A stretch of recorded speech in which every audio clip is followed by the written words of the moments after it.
Hello friends, welcome back to our YouTube channel. आज हम करेंगे क्लास 12 चैप्टर 11 मार्केटिंग मैनेजमेंट का लेक्चर नंबर 14। आज के लेक्चर में हम जो टॉपिक कवर करेंगे वो होगा concept of promotion and promotion mix. इसी के साथ ये चैप्टर हमारा कंप्लीट हो जाएगा। अगर आपको इस चैप्टर के किसी भी लेक्चर में कोई भी डाउट है तो प्लीज़ आप मुझे कमेंट सेक्शन में कमेंट करके ज़रूर बताएं। चलिए बिना देरी के अपने आज के लेक्चर को स्टार्ट करते हैं। प्रमोशन से आप क्या समझते हैं? प्रमोशन एक ऐसी एक्टिविटी है मार्केटिंग मिक्स की जिसमें कस्टमर को इन्फ्लुएंस किया जाता है, कन्विंस किया जाता है, अपने प्रोडक्ट की डिमांड क्रिएट की जाती है ताकि वो ताकि कस्टमर हमारे प्रोडक्ट को परचेज कर सकें। ये एक इम्पॉर्टेंट पार्ट होता है मार्केटिंग मिक्स का हर बिजनेस एंटरप्राइज के लिए।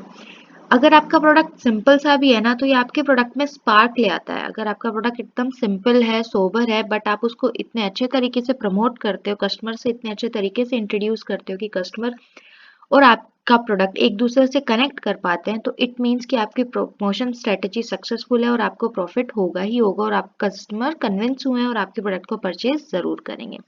तो this is what promotion is. ये एक ऐसा प्रोसेस है कम्युनिकेशन का जिसमें इंफॉर्मेशन का ट्रांसफॉर्मेशन होता है, ट्रांसफर होता है, इन्फ्लुएंस किया जाता है लोगों को और परसुए किया जाता है कि आप हमारे प्रोडक्ट को खरीदिए, हमारे प्रोडक्ट की बहुत सारी क्वालिटीज हैं। प्रमोशन अब पर्सनल कम्युनिकेशन से भी हो सकता है और इम्पर्सनल तरीके से भी हो सकता है। पर्सनल आप डोर टू डोर जाके भी प्रमोट कर सकते हैं अपने प्रोडक्ट को और इम्पर्सनल में मिडल मैन को इन्वॉल्व कर सकते हैं या बाय एडवर्टीजमेंट या बहुत सारी टेक्निक्स है जिनके थ्रू आप प्रमोशन कर सकते हैं अपने प्रोडक्ट का। जो पर्पस होता है प्रमोशन का वो यही होता है कि वो अपने प्रोस्पेक्टिव कस्टमर्स को अट्रैक्ट कर सकें प्रोडक्ट के लिए। Personal selling, advertising, publicity and sales promotion. Personal selling, advertising, publicity और सेल्स प्रमोशन ये कुछ तरीके हैं, ये कॉमन मेथड्स हैं ऑफ प्रमोशन जिससे हम अपने प्रोडक्ट की इन्फॉर्मेशन को पीपल तक पहुंचाते हैं और डिजायर डिमांड को क्रिएट करते हैं। कोई भी बिजनेस प्रोडक्ट सर्वाइव नहीं कर सकता मार्केट में अगर आप उसको प्रमोट ही नहीं करोगे। वो क्या होगा, वो शॉपकीपर्स की शॉप में एक कोने में पड़े रहेंगे। बट जब उनकी स्क्रीनिंग अच्छे से होगी, प्रमोशन अच्छे से होगा तो प्रोडक्ट तो कस्टमर को पता होगा, वो शॉप पे जाके बोलेगा कि भाई या ये वाला प्रोडक्ट आप मुझे दे दीजिए। तो दैट इंक्रीज दी फंक्शनैलिटी और that increase the sales of your particular product. Business enterprise undertake promotional activities in order to achieve business enterprise जो होते हैं वो promotional activities क्यों करते हैं? क्योंकि उनको अपने प्रोडक्ट की इंफॉर्मेशन कस्टमर तक या डिस्ट्रीब्यूटर तक पहुंचानी होती है। जो फ्यूचर या यूनिक चीज़ है उनके प्रोडक्ट की उसको डिफाइन करना होता है। फिर डिफरेंट अपने प्रोडक्ट को दूसरे प्रोडक्ट से डिफरेंशिएट करना होता है और अपने प्रोडक्ट की सेल को इंक्रीज करना होता है। ये चार मेन रीजन होते हैं एक बिजनेस एंटरप्राइज जब प्रमोशनल एक्टिविटीज को सिलेक्ट करती है। तो प्रमोशन मिक्स क्या होता है? Promotion mix involves decision about advertising, personal selling and other promotional techniques. जब सारे प्रमोशनल टेक्निक से रिलेटेड डिसीजंस लिए जाते हैं वो प्रमोशन मिक्स में आते हैं। वो डिसीजन हो सकता है कि हमें कौन सा मोड ऑफ एडवर्टाइजमेंट सेलेक्ट करना है, वो हमें किस तरीके से पर्सनल सेलिंग करनी है, कौन सा टूल हमें अडॉप्ट करना है जिससे हम अपने प्रोडक्ट को प्रमोट कर सके मार्केट में। According to Peter Kotler, a company's total marketing communication mix is also called promotion mix, consists of specific blends of advertising, personal selling, sales promotion, public relation, and direct marketing tools that the company uses to pursue an advertisement and marketing objective. एक company के लिए total marketing communication या promotional mix कह लीजिए, वो उन सारी activities का ब्लेंड होता है, मिक्सचर होता है जिसमें advertising, personal selling, sales promotion, public relation और डायरेक्ट मार्केटिंग टूल्स को इन्वॉल्व किया जाता है in order to advertise their product and increase the demand for their product. कौन कौन से एलिमेंट्स होते हैं प्रमोशन मिक्स के? Advertising, personal selling, sales promotion and publicity, ये मेजर एलिमेंट्स होते हैं प्रमोशन मिक्स के। हम एक एक करके इनको पढ़ेंगे। तो पहला जो होता है दैट इज एडवर्टाइजिंग। एडवर्टाइजिंग क्या होता है? It involves turning attention of third parties toward the product for the sole purpose of sale. इस एडवर्टाइजिंग एड्स जो आपके टेलीविजन पे आती हैं, पैम्पलेट्स जो आपको दे के जाते हैं, that is what advertising is. अपने प्रोडक्ट को एडवर्टाइज करना, दिखाना। इसमें जब थर्ड पार्टी की इंटेंशंस को तरफ अपने प्रोडक्ट की तरफ मोड़ा जाता है या सोल पर्पस उसका सिर्फ सेल होता है तो वो सारी एक्टिविटीज एडवर्टाइजमेंट के अंदर आती हैं।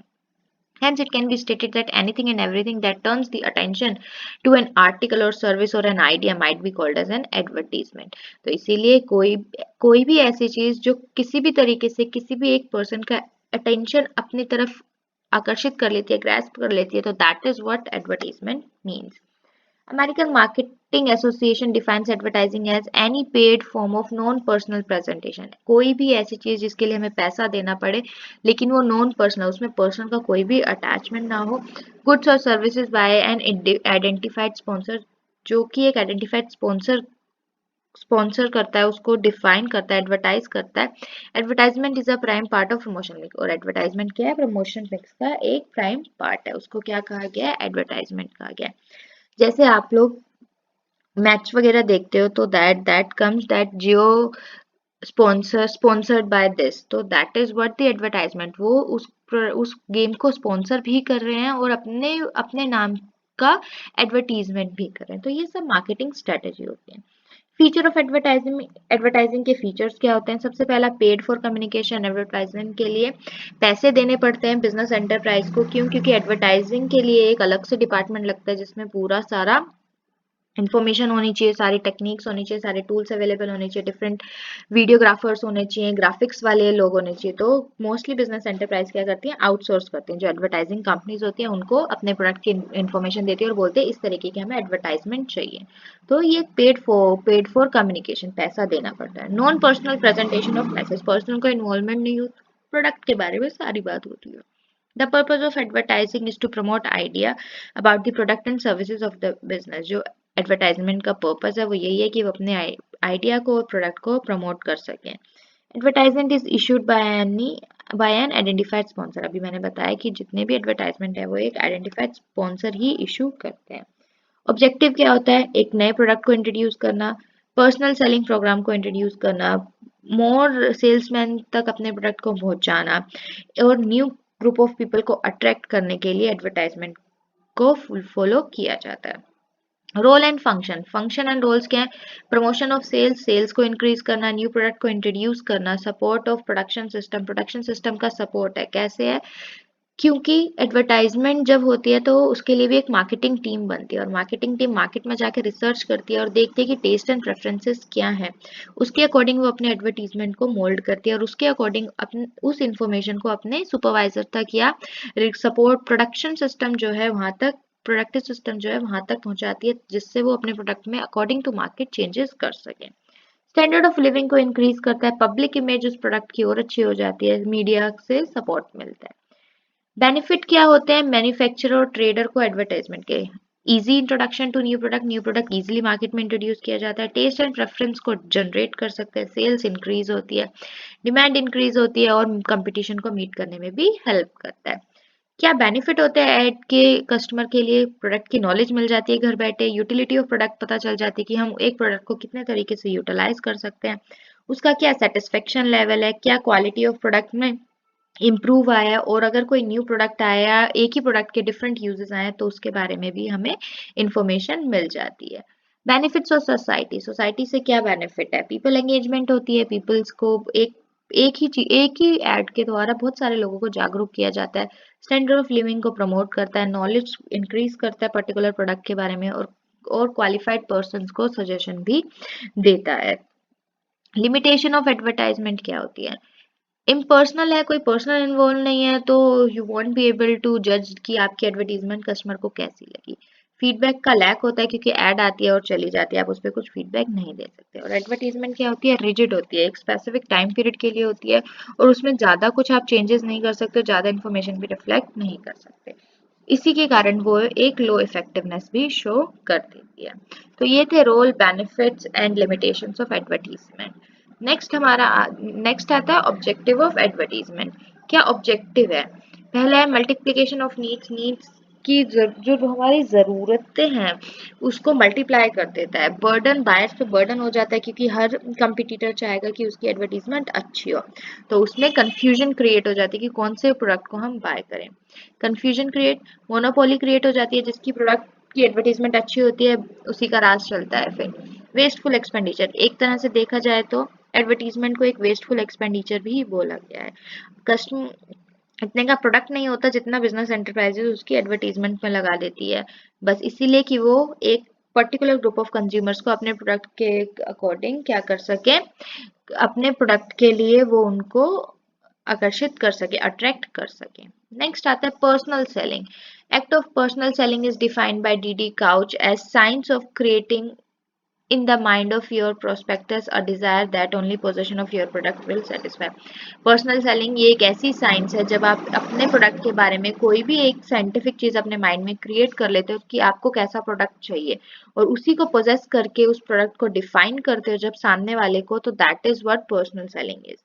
It is evident that salesmanship is both science and art. ये डिफाइन करता है कि जब कोई भी पर्सनल सेलिंग मतलब जब सेल्समैन आपके पास आके देता है तो उसके पास एक टेक्निक भी होती है और उसके पास एक आर्ट भी होती है। टेक्निक कैसी कि वो आपके माइंड को पढ़ लेता है कि आपको किस तरीके का प्रोडक्ट चाहिए और आपको कैसी बातें करनी चाहिए, और आर्ट जब वो आपको फुली कन्विंस कर लेता है कि आपको अपने प्रोडक्ट को आपके लिए प्रोडक्ट बेस्ट रहेगा, तो दैट इज एन आर्ट। उसके पास एक स्किल होती है सेल्समैन के पास जो आपको मजबूर कर देती है उस प्रोडक्ट को परचेज करने के लिए।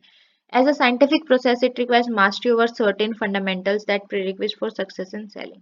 अगर हम साइंटिफिक प्रोसेस की बात करें तो कुछ फंडामेंटल्स टेक्निक्स होती हैं जिस पे मास्टरी होनी चाहिए एक सेल्समैन की अगर वो पर्सनल सेलिंग कर रहा है। तो क्या फीचर्स हैं? परसुएशन ऑफ कंज्यूमर, कस्टमर को परस्यू करने का। Winning of buyers confidence, customer के कॉन्फिडेंस को बाय करने का। इंफॉर्मेशन प्रोवाइड करने का और म्यूचुअल बेनिफिट्स की हमें भी प्रॉफिट हो जाए और कंज्यूमर को भी कोई लॉस ना हो। फंक्शंस ऑफ सेल्समैनशिप, सेल्समैनशिप के क्या फंक्शन है?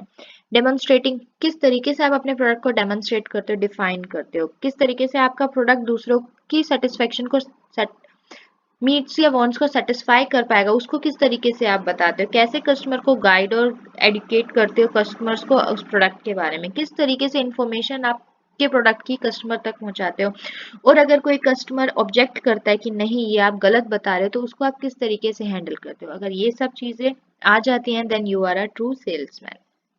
नेक्स्ट आता है importance of personal selling.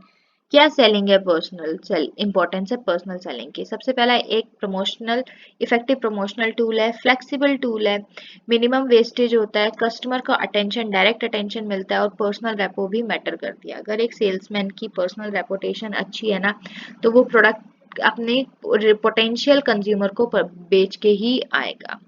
Importance to customer, customer को क्या इंपॉर्टेंस है? हेल्प करते हैं बेस्ट प्रोडक्ट को आइडेंटिफाई करने में उनकी नीड्स के अकॉर्डिंग। मार्केट की लेटेस्ट इन्फॉर्मेशन होती है उनके पास, क्यों? क्योंकि वो पर्सनल सेलर है, डायरेक्ट कांटेक्ट है उनका कस्टमर के साथ, तो उनके पास क्या मार्केट में चल रहा है उसकी सारी इन्फॉर्मेशन होती है। एक एक्सपर्ट एडवाइस की तरह वो काम करते हैं। इंपॉर्टेंस टू सोसाइटी, सोसाइटी के लिए क्या इंपॉर्टेंस है? डिमांड क्रिएट करते हैं, प्रोडक्ट को स्टैंडर्डाइज करते हैं, एम्प्लॉयमेंट अपॉर्चुनिटी प्रोवाइड करते हैं और करियर अपॉर्चुनिटीज भी प्रोवाइड करते हैं। नेक्स्ट आता है qualities of a good salesman. Personality, उसकी पर्सनालिटी क्या होनी चाहिए? स्ट्रॉन्ग पर्सनालिटी होनी चाहिए जो लगे कि हाँ ठीक है, अगर इसकी पर्सनालिटी इतनी अच्छी है तो इसकी बातों में दम है तो उसके प्रोडक्ट में भी दम होगा। मेंटल क्वालिटीज, उसकी मेंटल क्वालिटीज इतनी अच्छी होनी चाहिए कि वो सामने वाले के हाव भाव शक्ल देख के ही पहचान जाए कि he interested in his purchasing of product और नॉट। सोशियबिलिटी सबसे इंपॉर्टेंट, एक सेल्समैन को सोशल होना चाहिए। ऐसा नहीं होना चाहिए कि आप सेल्समैन बन गए हो, पर्सनल सेलिंग कर रहे हो और आपको लोगों से बात करने की स्किल्स नहीं है। नेक्स्ट वोकेशनल स्किल्स, आपको एक बात करने का तरीका होना चाहिए क्योंकि हर कस्टमर एक जैसा नहीं होता। कोई कस्टमर इजीली आपकी बात को समझ जाता है, कोई थोड़े से हार्श होते हैं तो आपको उल्टा बोल भी देते हैं। तो आप सेल्समैन, एक गुड सेल्समैन की क्वालिटी है कि उनको रिवर्ट ना करे, उनका फीडबैक ले ले और नेक्स्ट मूव हो जाए। कम्युनिकेशन एबिलिटी, उसके पास कम्युनिकेशन एबिलिटी होनी चाहिए, इजीली कम्युनिकेट कर सके जिस भी लोकेशन के लिए उसको एलोकेट किया गया हो। उसमें पेशेंस होना चाहिए, डिटर्मिनेशन होनी चाहिए और डिपेंडेबिलिटी नहीं होनी चाहिए कि वो किसी और पे डिपेंड ना हो, he has all the skills जिस पे वो डिपेंड करें। तो ये थी हमारी कुछ क्वालिटीज गुड सेल्समैन की। नेक्स्ट हमारा आता है सेल्स प्रमोशन, कि आप अपने सेल्स को कैसे प्रमोट करते हो, वो सारी मार्केटिंग एक्टिविटी जिससे आप अपने प्रोडक्ट को डिस्प्ले करते हो मार्केट में to reach the larger group of customer, that is what sales promotion is. Objective क्या है in sale? Obviously sales promotion तो सेल्स का इंक्रीज करना, न्यू कस्टमर को अट्रैक्ट करना, गुडविल क्रिएट करना और अपने प्रोडक्ट की एक इमेज को क्रिएट करना। मेरिट्स क्या है? अटेंशन को अट्रैक्ट करना, यूटिलिटी ऑफ प्रोडक्ट बताना कि आप एक प्रोडक्ट को कितने तरीके से यूटिलाइज कर सकते हो, डिमांड को इंक्रीज करना, स्टिमुलेट करते रहना, प्रोडक्ट डिफरेंशिएशन। सेल्स प्रमोशन से अगर एक ही तरह के दो प्रोडक्ट हैं तो आप कैसे डिफाइन करोगे, इसी तरीके से सेल्स प्रमोशन के मेथड से। सिनर्जी ऑफ प्रमोशनल एक्टिविटीज, अगर दो प्रमोशनल एक्टिविटी सेम चीज के लिए हैं तो उनको मिक्स करके सिनर्जेट कर देना। क्या लिमिटेशन होती है सेल्स प्रमोशन की? पहला, स्विचिंग ऑफ डिमांड, डिमांड कब स्विच हो जाए आपको समझ में नहीं आएगा, तो उसके अकॉर्डिंग आपको अपनी सेल्स टेक्निक को भी स्विच करना पड़ेगा। रिफ्लेक्शन ऑफ क्राइसिस, क्राइसिस कब हो रहे हैं वो भी पता चल जाएगा, और शॉर्ट टर्म फोकस भी होता है सेल्स प्रमोशन, लॉन्ग टर्म के लिए नहीं होता। नेक्स्ट, कौन सी मेथड्स और टेक्निक्स यूज की जाती है? रिबेट मतलब जब छूट दी जाती है, एक मैन्युफैक्चरर रिबेट देता है कि जस्ट इमेजिन कि आपने 13,000 का या 12,000 का या 14,000 का 15,000 का अगर आपने प्रोडक्ट परचेज किया तो मैं आपको उस पे 20% ऑफ रिबेट दूंगा, तो वो लिमिटेड पीरियड के लिए होता है। ये सब टेक्निक्स होती हैं अपने प्रोडक्ट को सेल करने की। नेक्स्ट, डिस्काउंट, जैसे कि आपने मान लो आपने बोला कि 800 रुपीज का अगर आप कुछ परचेज करते हो, 1000 रुपीज का अगर आप कुछ परचेज करते हो तो उसपे आपको 200 का डिस्काउंट मिल जाएगा या 20% डिस्काउंट मिल जाएगा, तो वो भी एक स्ट्रेटेजी है सेल्स प्रमोशन की। रिफंड, इसमें क्या होता है, आजकल तो जैसे गूगल पे है, अगर आप कुछ परचेज करते हैं तो उसमें रिवॉर्ड्स आते हैं और उसमें दिखाता है कि आपको कैशबैक मिला है, तो वो क्या है, एक सेल्स प्रमोशन है कि आप गूगल पे को यूज करो, ज्यादा से ज्यादा आप ऑनलाइन ट्रांजैक्शन करो, गूगल पे यूज करो, जिससे आपके पास क्या हो, आपको रिफंड मिले, आपकी अर्निंग और उनके प्रोडक्ट की क्या हो जाए, उनका प्रोडक्ट मार्केट में डिफाइन हो जाए। नेक्स्ट, प्रोडक्ट कॉम्बिनेशन, इस मेथड के अंदर जो मेन प्रोडक्ट है उसको दूसरे प्रोडक्ट के साथ ऑफर किया जाता है एज अ कॉम्प्लीमेंट्री गिफ्ट, तो वो क्या कहलाता है आपका product combination. Quantity gift, under this method some extra quantity of the main product is passed on as the gift to the customer, जब मेन प्रोडक्ट की एक्स्ट्रा क्वांटिटी पास की जाती है, फॉर एग्जांपल 25% एक्स्ट्रा मिल रहा है tooth package में 200 ग्राम के toothpaste में, या कोई फ्री गिफ्ट दे दिया, जैसे रिच लुक शर्ट दे दी, 2 शर्ट पे 1 शर्ट फ्री दे दी, तो ये सब क्या होते हैं, quantitative gift. Marketing strategy of sales promotion. Instant draw and sign group, जब आप कार लेते हो और कार्ड से पेमेंट करते हो तो आपको क्या मिलता है, गिफ्ट मिलता है, बोनस मिलता है, या कुछ भी वो कूपन दे देते हैं, इमीडिएट कूपन दे देते हैं, तो that is what instant draw and assign gift. तो इससे ये मोस्टली दिवाली के टाइम पे या कोई भी फेस्टिवल के टाइम पे होता है, तो इन सब से क्या होता है, वो इन सब से कस्टमर जो हम आपका डिजायर्ड ग्रुप ऑफ कस्टमर है वो अट्रैक्ट होता है। नेक्स्ट आता है लकी ड्रॉ। लकी ड्रॉ में क्या होता है कि कुछ एक फिक्स डेट रख दी जाती है, उस डेट पे जिन लकी ड्रॉ कस्टमर्स का नाम आता है उनको वो कुछ गिफ्ट्स दिए जाते हैं, तो that is what lucky draw is. तो ये भी सेल्स प्रमोशन की एक टेक्निक है। नेक्स्ट, अनयूजेबल बेनिफिट, इस मेथड के अंदर कूपन्स डिस्ट्रीब्यूट किए जाते हैं डिफरेंट कस्टमर्स को, और जिस कस्टमर और coupon is a kind certificate होता है telling that the product mention therein obtain special discount है उस प्रोडक्ट पे, जिससे कस्टमर उस प्रोडक्ट को परचेज करता है और उस डिस्काउंट को लेटर ऑन क्या कर सकता है, रिफंड कर सकता है। Full finance and 0%, the product is sold and money received in instalment, जब प्रोडक्ट बेच दिया लेकिन पैसा इंस्टॉलमेंट में आया लेकिन आपको 0% रेट ऑफ इंटरेस्ट लगा है, तो that is what full finance is. No interest is charge. Samples and sampling, ये कॉमन चीज है, जब कॉमन प्रोडक्ट्स पे आपको डोर टू डोर आते हैं तो वो फ्री सैंपल्स डिस्ट्रीब्यूट करके जाते हैं, जैसे अगर कोई न्यू शॉप आई है या न्यू टूथपेस्ट आया है तो वो आपको free samples door to door देके जाएंगे कि ये न्यू प्रोडक्ट आया है, आप इसको यूज करके देखिए और पीछे जो लिंक दिया गया है आप उस पर क्या कीजिए, हमें फीडबैक दीजिए ताकि हम उसको मार्केट में और वैलिडेट कर सकें। नेक्स्ट होता है कॉन्टेस्ट। कुछ प्रोड्यूसर्स कॉन्टेस्ट ऑर्गेनाइज करते हैं अपने प्रोडक्ट को पॉपुलराइज करने के लिए और कंज्यूमर उसमें पार्ट भी लेते हैं, और अगर वो सिंपल क्वेश्चन का आंसर दे देते हैं तो वो फॉर्म नेक्स्ट पे चला जाता है और वो कंपनी को फॉरवर्ड किया जाता है और ब्लैंक फॉर्म कस्टमर को दिया जाता है और उस जो उनके प्रोडक्ट को पहले बाय करता है, तो that is what contest is. तो ये सब थी techniques of sales promotion. Next आता है पब्लिसिटी। पब्लिसिटी क्या होता है, जब आप पब्लिकली अपने ब्रांड को, अपने ऑफरिंग को, अपने बिजनेस को पब्लिकली कम्युनिकेट करते हो पब्लिक के साथ, मीडिया हो सकता है या कोई भी नॉन पेड मास हो सकता है उसके साथ, तो that is what publicity is. ये एक ऐसा प्रोसेस है, publicity is not a process but a result of a good public relation. ये कोई प्रोसेस नहीं है लेकिन ये क्या है, अगर आपकी कंपनी के अच्छे रिलेशन है ना किसके साथ, पब्लिक के साथ, तो आपकी public relation strategy will be very helpful for you. आप थर्ड पार्टी साइट्स भी ले सकते हैं, ब्लॉगर और पॉडकास्टर्स को भी इसमें इन्वॉल्व कर सकते हैं। कुछ साइलेंट फीचर्स होते हैं। पहला है non paid form of dismission, non paid होती है, नॉन पर्सनल होती है और कोई भी स्पॉन्सर पब्लिसिटी में इन्वॉल्व नहीं होता। क्या पब्लिसिटी के रोल क्या है? क्रेडिबिलिटी ऑफ मैसेज, मैसेज के गुण दिखाना कि क्या वो मैसेज ट्रांसफर करना चाहते हैं। मास रीच, बहुत सारे लेवल तक पहुंचना। इनडायरेक्ट अपील, डायरेक्ट अपील नहीं होती है। मेंट फॉर जनरल पब्लिक, और ये जनरल पब्लिक के लिए ही पब्लिसिटी मोस्टली की जाती है। नेक्स्ट आता है public relation which is inter related to publicity. PR is a relation of organisation with public. Public के साथ कैसा रिलेशन है ऑर्गेनाइजेशन का? That is what public relationship is. एक सेल्फ डिफाइनिंग टर्म है जो आपके और आपकी के कस्टमर के बीच के रिलेशन को डिफाइन कर देती है। ये एक सिस्टम है जो गुडविल क्रिएट करने में हेल्प करता है। ये एक इंटेंजिबल क्वालिटी होती है एक बिजनेस ऑर्गेनाइजेशन की। एक अननोन एसेट होता है जो गुडविल और रेप्यूटेशन अर्न कर लेती है ऑर्गेनाइजेशन, और उसी के उसी पर क्रेडिट्स अर्न करती जाती है। ये पीपल के पब्लिक के एटीट्यूड को समझते हैं, उनको आइडेंटिफाई करते हैं, फिर उन पे काम करते हैं, उनकी पॉलिसीज क्रिएट करते हैं और उसके अकॉर्डिंग अपने प्रोडक्ट को जब मोल्ड कर लिया जाता है तो ये क्या कहलाता है? पब्लिक रिलेशन कहलाता है कि जो भी हम करेंगे वो पब्लिक के इंटरेस्ट के लिए करेंगे। That is what public relation is. Features क्या है? एक प्लान्ड एफर्ट होता है, सस्टेन्ड एफर्ट होता है, क्रिएट करता है understanding between public parties, different parties के बीच में अच्छे रिलेशन क्रिएट करता है और स्पेशलिस्ट की जॉब को भी इंक्रीज करता है। रोल ऑफ पब्लिक रिलेशन, क्या पब्लिक रिलेशन का रोल है? प्रोग्राम्स जो ऑर्गेनाइजेशन के होते हैं कि क्या करने वाली है, क्या हमारी स्ट्रेटेजीज है, उन सबको कन्वे करता है। पब्लिक ओपिनियन को कलेक्ट करता है कि आपके क्या ओपिनियन है, आप हमें हमारे प्रोडक्ट के ओपिनियंस बताइए ताकि अगर कुछ कमी है तो हम उसको चेंज कर सकें। पीपल के एटीट्यूड को मोल्ड करता है क्योंकि ये एक पब्लिक रिलेशन है, डायरेक्ट कॉन्टेक्ट है विद योर कस्टमर, तो आप उनकी ज़रूरतों को समझ सकते हो और अपनी ज़रूरतें उनको समझा सकते हो। और एक गुडविल मेंटेन करने में भी ये क्या करता है? बहुत इंपॉर्टेंट रोल प्ले करता है। तो इसी के साथ हमारा आज का लेक्चर खत्म होता है।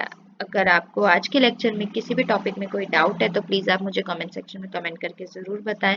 हम अपने अगले लेक्चर में कंज्यूमर प्रोडक्शन चैप्टर को स्टार्ट करेंगे। Till then stay safe, thanks for watching, please like share and subscribe our channel for more videos.